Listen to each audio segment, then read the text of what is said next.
Welcome back to our channel track and set. तो पिछले video में हमने चालू किया था magnetic magnetic effects of current and magnetism.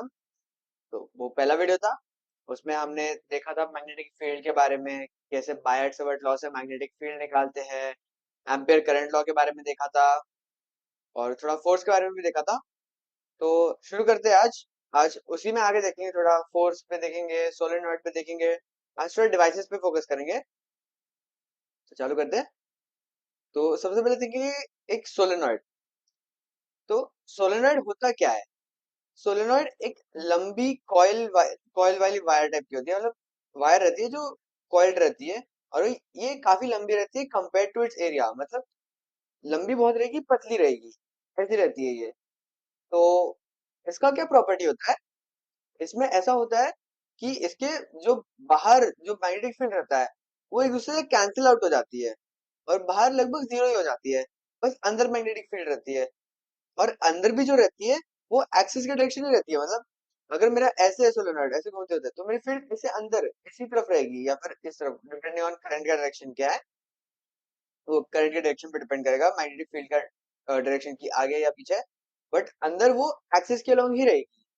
ऐसा रहता है सोलेनॉइड में, क्योंकि इसका लेंथ बहुत ज्यादा रहता है कंपेयर टू इट्स एरिया। तो मतलब इसमें काइंड ऑफ इन्फिनिट लेंथ जैसा हो जाता है और कट जाते हैं कंपोनेंट्स। तो इसका अगर मैग्नेटिक फील्ड का एक्सप्रेशन निकाले तो ये आता है B equals mu not N I, जहाँ एन है हमारा,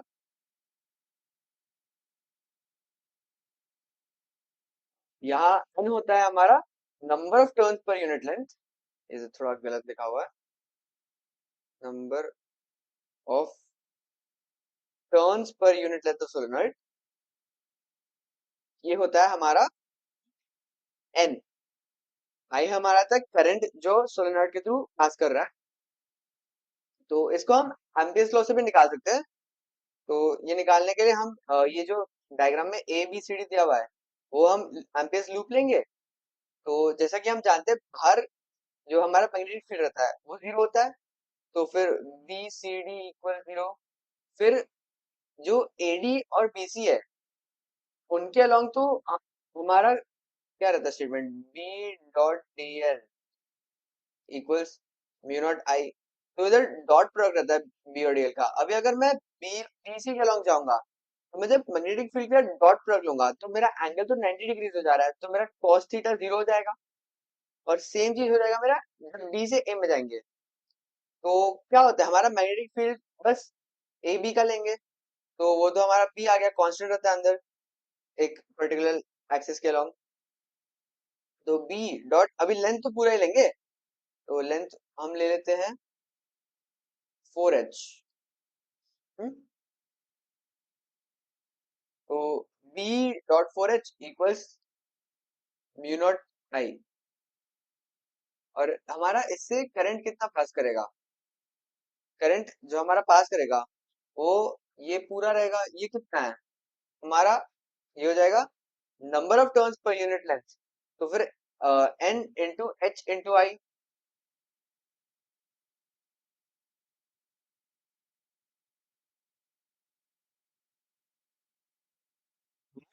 फोर एच नहीं रहेगा क्योंकि हमने डॉट प्रोडक्ट ले लिया बाकी सबका, वो ऑलरेडी जीरो हो चुका है, तो इधर बस बी डॉट एच आएगा। तो एच एच कट जाएगा और हमारा बी आ जाएगा म्यू नॉट एन आई। ऐसे आता है हमारा मैग्नेटिक फील्ड ऑफ सोलेनॉइड।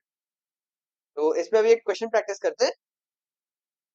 तो हमारे पास सोलेनॉइड दिया हुआ है, इसका लेंथ दिया हुआ है हमें 0.5 मीटर्स, रेडियस दिया हुआ है 1 सेंटीमीटर और उसके नंबर ऑफ टर्न्स है 500। उसका करंट है 5 एम्पियर्स। हमें मैग्नीट्यूड फाइंड करना है magnetic field inside the solenoid. तो हम लिख लेते हैं पहले क्या क्या दिया हुआ है।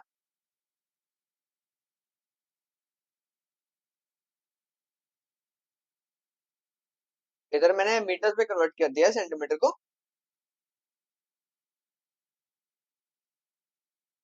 तो अभी हमारा magnetic field inside the solenoid का फॉर्मूला क्या होता है? B equals mu not N I. ये सोलेनॉइड के अंदर हर जगह के लिए एप्लीकेबल रहता है।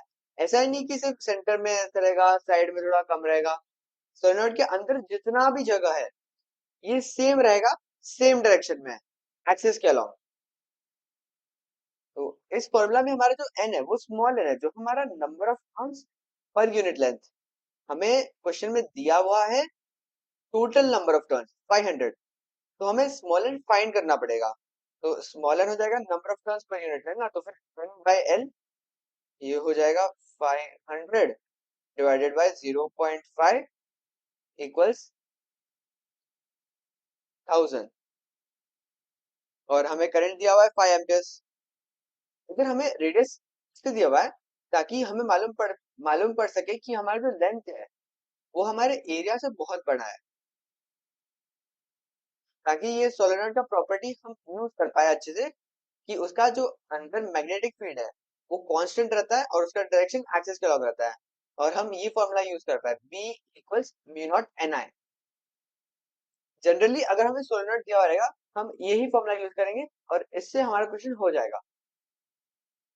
तो इससे आ जाएगा हमारा 4 पाई इंटू 10⁻⁻7 इंटू 10⁻3। हमारा 1000 को 10⁻3 लिख रहे हैं इंटू 5, तो आ गया 20 पाई इंटू 10⁻⁻4 टेस्ला। ये आ गया हमारा magnitude of electric field inside the solenoid. Exam में पाई में नहीं छोड़ना, एग्जाम में कैलकुलेट करके वैल्यू लिखना होगा। अभी के लिए ऐसे ही छोड़ रहे हैं, आगे बढ़ते हैं। तो अभी हम देखेंगे कि अगर मेरे पास दो वायर्स है, जो कि पैरेलल है और दोनों में से करंट जा रहा है, तो फिर ये दोनों का अपना अपना मैग्नेटिक फील्ड लगेगा लगेगा एक दूसरे पर। अगर अगर ये एक वायर है, हाँ ये एक वायर, और ये मेरे दूसरे वायर पर मैग्नेटिक फील्ड लगा रही है और इसमें से भी करंट जा रहा है, तो ये करंट जा रहा है और इस पे मैग्नेटिक फील्ड लग रहा है, तो इस पे एक फोर्स भी लगेगा। तो हम अब ये देखेंगे कि ये दोनों एक दूसरे पे कितना फोर्स लगाते हैं, कैसे लगाते हैं। तो देखते हैं, वायर ए पहले देखते हैं। उसमें से करंट आई ए जा रहा है ऐसे, और इधर वायर बी है, उसमें से भी करंट बी जा रहा है ऐसे। तो अभी जो वायर ए है वो वायर बी पे एक मैग्नेटिक फील्ड लगाएगी, क्योंकि करंट जा रहा है उसमें से। उसका डायरेक्शन क्या रहेगा, हमारा मैग्नेटिक फील्ड का डायरेक्शन रहता है due to a current carrying wire. ये हमें राइट हैंड रूल से मालूम पड़ेगा हमें। तो हमारे जो फिंगर्स रहेंगे वो रहेंगे अलॉन्ग हमारा करंट। करंट ऐसे जा रहा है ऊपर की तरफ। मैं अपने लिए बना रहा हूँ, आप वीडियो में देखो तो कंफ्यूज हो जाओगे। अब अपने हाथ से करिए। तो मेरे फिंगर्स है करंट के अलॉन्ग, और मेरा जो पाम है वो है मेरे डायरेक्शन के अलॉन्ग, कि मुझे किस पॉइंट पे देखना है मैग्नेटिक फील्ड। तो ऐसे मान लिया मैंने करंट, और ऐसे मेरा R vector direction of point जिधर मैं देख रहा हूँ। तो मेरा जो मैग्नेटिक फील्ड आ गया वो नीचे की तरफ आया, जैसे कि हमारे डायग्राम में दिखाया हुआ है। हम्म, जो बी ए रहेगा वो ऐसे नीचे की तरफ रहेगा। अभी बी बार में देखते हैं, उस पे एक मैग्नेटिक फील्ड लग रहा है नीचे की तरफ, और एक करंट फ्लो कर रहा है सामने की तरफ। तो इस पे फोर्स कितना लगेगा और किस डायरेक्शन में लगेगा। डायरेक्शन हम वापस राइट हैंड रूल से निकाल सकते हैं। मेरा करंट जा रहा है सामने, मैग्नेटिक फील्ड है नीचे, तो मेरा पाम नीचे फेस कर रहा है, मेरा थंब इस आ रहा है बाहर लेफ्ट लेफ्ट की तरफ, तो वही मेरा फोर्स का डायरेक्शन होगा। तो मेरा फोर्स लेफ्ट साइड लग रहा है, जो इस वायर के लिए अंदर की तरफ है। तो इसलिए एफ ऐसे आ गया। अभी हम वायर ए पे देखेंगे। तो मेरा करंट बी में जा रहा है ऐसे, ए मेरा है लेफ्ट साइड इसके, तो मैग्नेटिक फील्ड लग रहा है ऊपर। तो इसमें ए पे मैग्नेटिक फील्ड लगेगा ऊपर की तरफ, बी बी। अभी हमारा करंट जा रहा है सामने, हमारा मैग्नेटिक फील्ड है ऊपर की तरफ, तो मेरा पाम ऊपर फेस करेगा। तो मेरा थंब अभी राइट साइड आया, तो ए के लिए राइट साइड अंदर की तरफ हो गया, तो मेरा ए पे लगेगा फोर्स अंदर। तो अगर ध्यान से देखे तो फिर ये दोनों वायर्स एक दूसरे की तरफ आ रहे हैं ना। तो इसी से मालूम पड़ता है कि मतलब अगर हमारे दोनों करंट्स का डायरेक्शन सेम है तो दोनों वायर्स एक दूसरे की तरफ खींचेंगे। If both currents have same direction तो pulled in towards each other. और अगर उन दोनों का डायरेक्शन अपोजिट रहता है करंट का तो वो दोनों एक दूसरे से दूर जाते हैं।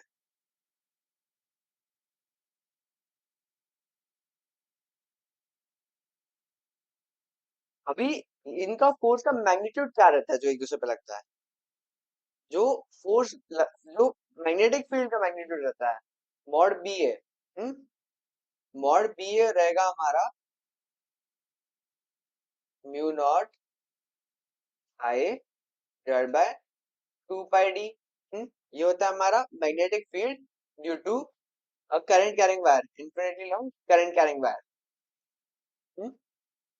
हमें जनरली अगर करंट कैरिंग वायर दिया रहेगा और अगर ऐसे दिया हुआ नहीं है कि उसका कोई स्पेसिफिक लेंथ है तो हम इन्फिनिटी मानेंगे उन्हें। तो ऐसे आ गया हमारा मैग्नेटिक फील्ड का मैग्नीट्यूड। अभी हम फोर्स देखेंगे। तो इधर हमने देखा कि ये दोनों वायर्स पैरेलल है तो फिर ये लोग का मैग्नेटिक फील्ड इनके करंट से परपेंडिकुलर आ रहा है। मेरा करंट जा रहा है सामने की तरफ, मेरा मैग्नेटिक फील्ड आ रहा है नीचे की तरफ एक में, और दूसरा मैग्नेटिक फील्ड ऊपर की तरफ आ रहा है। तो हमारा मैग्नेटिक फील्ड परपेंडिकुलर है हमारे करंट के। तो हमारा मॉड एफ जो होता है वो होता है हमारा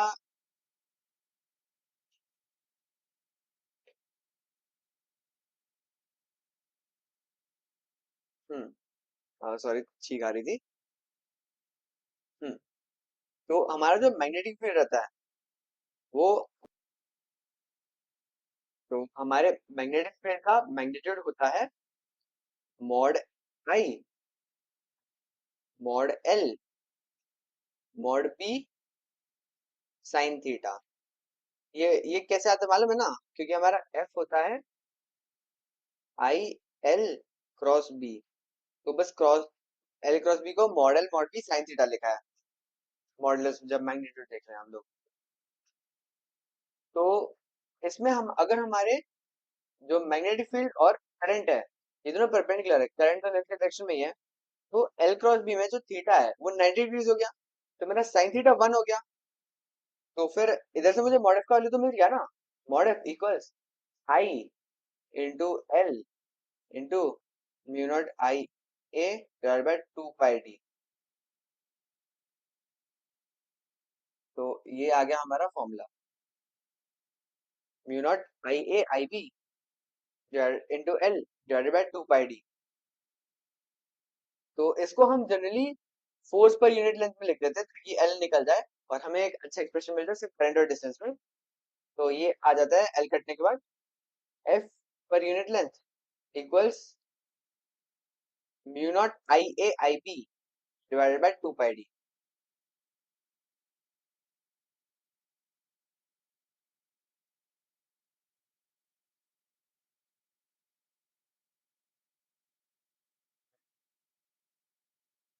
तो अभी हम थोड़ा एम्पेयर का डेफिनेशन भी देख लेते हैं।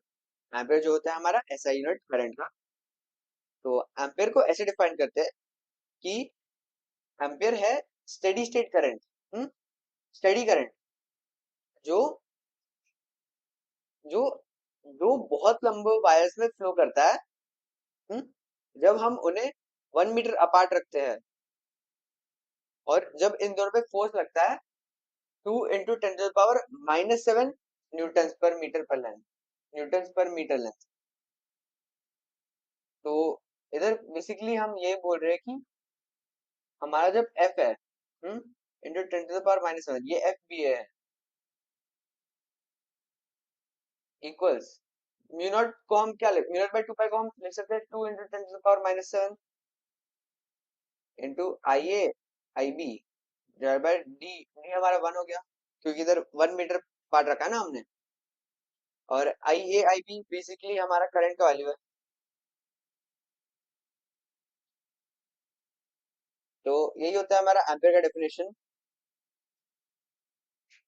तो इधर इधर से आता है हमारे 1 एम्पेयर। 2 × 10⁻⁻⁷ दोनों साइड से कट जाता है और आई ए आई बी इक्वल्स 1 आता है और आई ए इक्वल्स आई बी यूज करके आई का वैल्यू 1 एम्पेयर आता है। तो अभी हम देखते हैं कि अगर हमारे पास एक रेक्टेंगुलर करंट लूप है, मतलब ऐसा एक लूप है जिसमें से करंट फ्लो कर रहा है, आई आई आई आई, और इधर कोई मैग्नेटिक फील्ड लगा हुआ है, तो मान लेते हैं अंदर की तरफ है मैग्नेटिक फील्ड। हम्म तो अभी जो लूप है इस पर टॉर्क कितना रहेगा, तो हम पहले डायरेक्शन देख लेते हैं टॉर्क का, फिर हमें अच्छे से समझ में आ पाए कि क्या हो रहा है।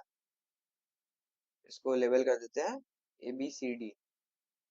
तो मैं जब ए से बी में जा रहा हूँ, तो टॉर्क देखने के लिए मैं फोर्स देखूंगा पहले। तो फोर्स मैं एल क्रॉस बी से निकालूंगा, फोर्स का डायरेक्शन। तो मैं ऊपर की तरफ जा रहा हूँ, तो मेरा मैग्नेटिक फील्ड है अंदर की तरफ, तो लेफ्ट साइड आ रहा है मेरे इस पे।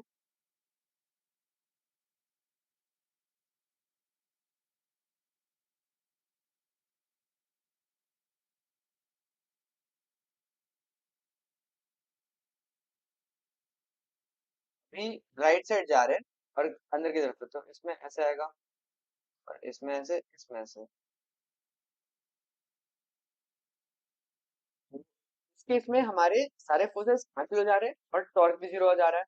हम्म, क्योंकि इस केस में हमारा जो एरिया वेक्टर है और जो जो मैग्नेटिक फील्ड वेक्टर है, जो अप्लाइड, जो यूनिफॉर्म मैग्नेटिक फील्ड है, वो सेम एक्सिस के अलॉन्ग है, उनके बीच में एंगल जीरो है। तो अभी ये एंगल चेंज करके देखते हैं। तो वापस आई आई आई आई किया, और इस बार मैं मैग्नेटिक फील्ड लगा रहा हूँ ऐसे, राइट साइड की तरफ। तो पहले ए बी सी डी, पहले ए और बी के लॉन्ग देखते हैं।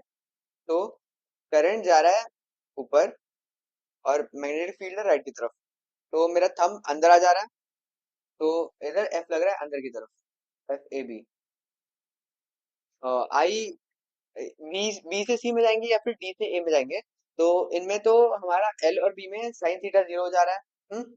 तो इधर वो जीरो रहेगा। अभी देखते हैं सी से डी। तो सी से डी में हम नीचे जा रहे हैं और करंट है और मैग्नेटिक फील्ड है राइट साइड, तो हमारा जो फोर्स है वो बाहर की तरफ आ जा रहा है, तो डॉट आएगा इधर, डॉट एफ सी डी। तो इसमें हमारे फोर्सेस तो अपोजिट डायरेक्शन में है, तो फिर नेट फोर्स जीरो आ रहा है। बट अगर इस लाइन के अबाउट देखें तो एक टॉर्क आ जा रहा है, क्योंकि लेफ्ट साइड हमें अंदर की तरफ, लेफ्ट साइड से अंदर की तरफ आ रहा है और राइट साइड से बाहर की तरफ, तो ये गोल गोल हो जा रहा है। तो यही टॉर्क आ रहा है इसमें, और इस टॉर्क का एक्सप्रेशन आता है हमारा tau equals I A B sine theta, जहाँ थीटा है हमारा, और हमारा थीटा होता है हमारा angle between magnetic field and normal of the loop, मतलब लूप का एरिया। तो जैसा कि हमने पहले देखा, जब हमारा मैग्नेटिक फील्ड लूप के एरिया के अलॉन्ग था, मतलब लूप का एरिया हमेशा क्या ऐसा होता है, अगर मैं लूप ऐसे है तो लूप का एरिया मेरे ऐसे निकलेगा इधर से, अगर कोई ऐसा स्क्वायर जैसा है तो फिर इधर से निकलेगा, मतलब प्लेन के परपेंडिकुलर रहता है मेरा। प्लेन इसका ऐसा हो गया ना, तो मेरा लूप का एरिया ऐसे रहेगा, एरिया वेक्टर। तो थीटा एंगल वही होता है कि मेरे एरिया वेक्टर और मैग्नेटिक फील्ड वेक्टर के बीच का एंगल। तो हम लिखते हैं tau equals I A B sine theta. अब हम आई ए को एम लिख सकते हैं, तो एम बी साइन थीटा। तो ऐसे हम टाउ को एम क्रॉस बी भी लिख सकते हैं। और अगर हमारे लूप में एन टर्न्स है, तो बस हमारा जो मैग्नेटिक मोमेंट है उसको एन से मल्टीप्लाई कर देंगे, तो फिर नया मैग्नेटिक मोमेंट होगा एम इक्वल्स एन आई ए। तो आगे बढ़ते हैं।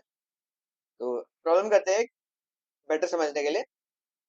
तो हमारे पास एक सर्कुलर कॉइल है जिसको 100 टर्न्स है, तो एन इक्वल्स 100 दिया हुआ है, रेडियस 10 सेंटीमीटर है, R equals 0.1 metres, I equals 3.2 amperes.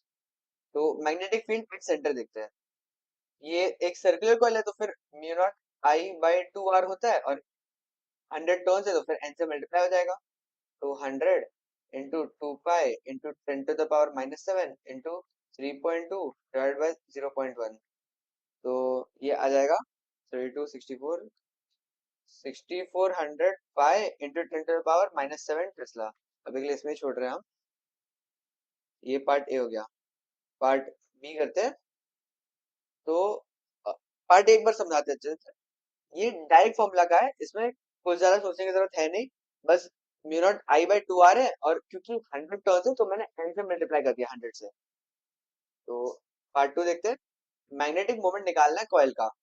तो एम हो जाएगा हमारा, नॉर्मली आई ए होता है, बट क्योंकि इधर 100 टर्न का कॉइल है, मतलब टर्न्स वन नहीं है, मतलब ज्यादा टर्न्स है, तो फिर एन आई ए है ये।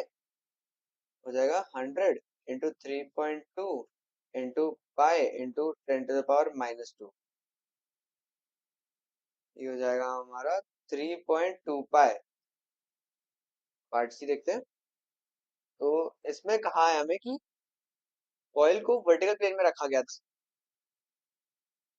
मतलब कॉइल ऐसे था, वर्टिकल प्लेन, ठीक है, and is free to rotate about the horizontal axis. हाँ, मतलब ऐसे था और ऐसे घूम सकता है ये। नहीं। हम्म, सही है, ऐसे घूम सकता है।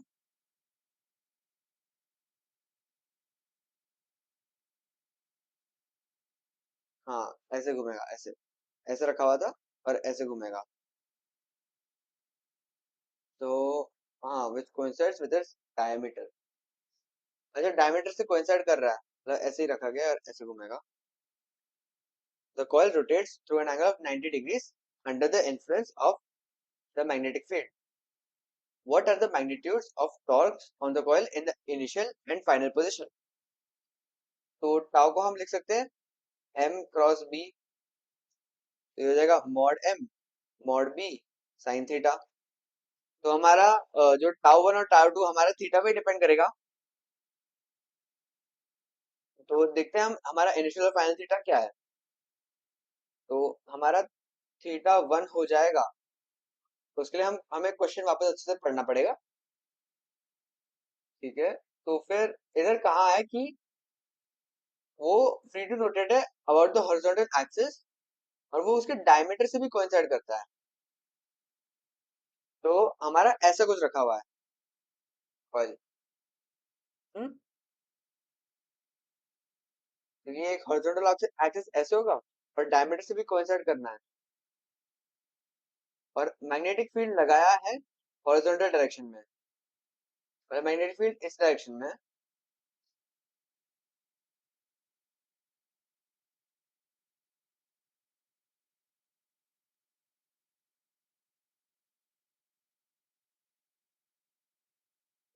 कि इनिशियली जो हमारा मैग्नेटिक फील्ड है वो एक्सिस के डायरेक्शन में ही है, तो फिर थीटा तो जीरो ही हो गया, क्योंकि एरिया वेक्टर हमारा एक्सिस के अलॉन्ग रहेगा। तो थीटा वन जीरो दे दिया लोग, तो फिर टाउ वन जीरो हो गया, और फिर 90 डिग्री से रोटेट हुआ है, तो थीटा टू हो गया 90 डिग्री। तो ऐसे आ गया tau two equals mod M into mod B. हो गया 2m, क्योंकि मॉड बी का वैल्यू 2t दिया हुआ है, तो 2m आ गया, जो हो गया 6.4 पाई न्यूटन मीटर। तो एक बार वापस बता देता हूँ पार्ट सी कैसे किया हमने। तो पार्ट सी के लिए पहले हमें जरूरत है, पार्ट सी के लिए टॉर्क निकालना है। टॉर्क हम कैसे निकाल सकते हैं, एम क्रॉस बी से। एम हमें मालूम है वैल्यू, बी मालूम है, तो दोनों के बीच का एंगल चाहिए हमें। एंगल हम कैसे निकाल सकते हैं, क्वेश्चन पढ़ के निकालना पड़ेगा। तो क्वेश्चन में दिया है कि initially the axis of the coil is in the direction of the field. तो अगर कॉइल ऐसे मान लेते हैं और मेरा कॉइल का एक्सिस ऐसे है, एरिया वेक्टर ए, तो ये लोगों ने बोला है कि बी भी इसी डायरेक्शन में है। तो हमारा जो थीटा रहता है साइन थीटा का, वो ए और बी के बीच में होता है ना, मैंने अभी भी बताया था ये। तो इधर तो थीटा जीरो हो गया, या फिर 180 होगा जो भी है, तो साइन थीटा जीरो हो गया। तो इसलिए टॉर्क वन जीरो है। और बाद में कहा है कि वो 90 डिग्री से रोटेट हुआ है, तो फिर जो थीटा टू रहेगा वो 90 डिग्री से रहेगा, और साइन 91 होता है। तो ये आ गया mod M into mod B, जो 2m आ गया, जो हो गया 6.4 बाई न्यूटन मीटर्स। तो यहाँ से क्वेश्चन पढ़ेंगे तो फिर इजीली पूरा सवाल बन जाएगा। फर्स्ट दो पार्ट तो इसमें डायरेक्ट फॉर्मूला थे। तो आगे बढ़ते हैं। अभी हम देखेंगे कि एक सर्कुलर करंट लूप एक मैग्नेटिक डाइपोल की तरह कैसे एक्ट करता है। तो अगर आपको याद हो कि, तो फिर हमारा सर्कुलर लूप में बी का फॉर्मूला क्या था, mu not I R square divide by 2 pi R square plus X square raise to 3/2। तो अगर हमारा x r से बहुत बड़ा है, तो हम क्या कर सकते हैं? और इधर पाई नहीं है। हम्म, अगर हमारा r x से बहुत बड़ा है तो फिर हम r को निगलेक्ट कर सकते हैं with respect to x। Mu not I R square divide by 2 x cube. अभी मैं पाई से मल्टीप्लाई डिवाइड करूंगा, तो mu naught by 2 pi into I pi R square divide by x cube.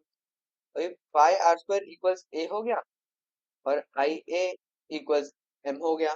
तो मैं इसको लिख सकता हूँ म्यू नॉट m बाय 2 पाई एक्स क्यूब। ये हो गया हमारा p, जो हम लिख सकते हैं ऐसे mu naught by 4 pi into 2m by x cube.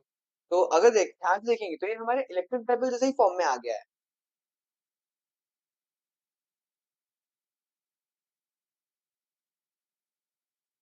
हमारा इलेक्ट्रिक डाइपोल भी कुछ ऐसे ही फॉर्म में था। अगर म्यू नॉट की जगह 1 बाय एप्सिलॉन नॉट रखते और m की जगह p रखते, तो फिर हमारा इलेक्ट्रिक डाइपोल भी तो यही था।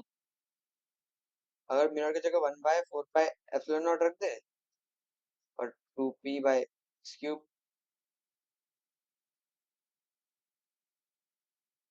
यही था। तो मैग्नेटिक डाइपोल और इलेक्ट्रिक डाइपोल, इससे हमें मालूम पड़ता है कि ये दोनों काफी सिमिलर होते हैं। आगे बढ़ते हैं। तो अभी हम देखेंगे मूविंग कॉइल गैल्वेनोमीटर। तो गैल्वेनोमीटर होता क्या है? गैल्वेनोमीटर बेसिकली उसमें एक कॉइल रहता है, और गैल्वेनोमीटर एक डिवाइस रहता है, एक इंस्ट्रूमेंट रहता है जिससे हम छोटा चेंज देख सकते हैं करंट में। वो कैसे दिखते हैं? वो ऐसे दिखते हैं कि ये जो कॉइल रहता है, जब करंट फ्लो करता है, उस पर एक टॉर्क लगता है मैग्नेटिक फील्ड के कारण, और टॉर्क का एक्सप्रेशन इधर दिया हुआ है। तो ये टॉर्क के कारण कॉइल रोटेट करने का ट्राई करता है। अभी इस कॉइल को रोटेट करने से रोकने के लिए एक स्प्रिंग भी रहता है। हम्म वो स्प्रिंग उल्टा टॉर्क देता है, जो होता है के फाई।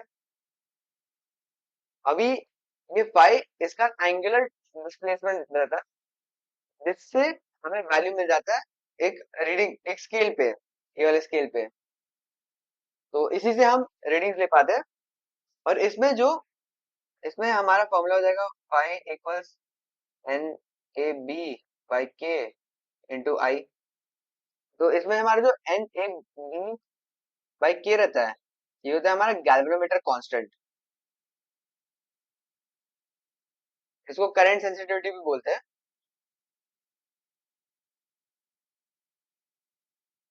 इसके बारे में आगे देखते हैं।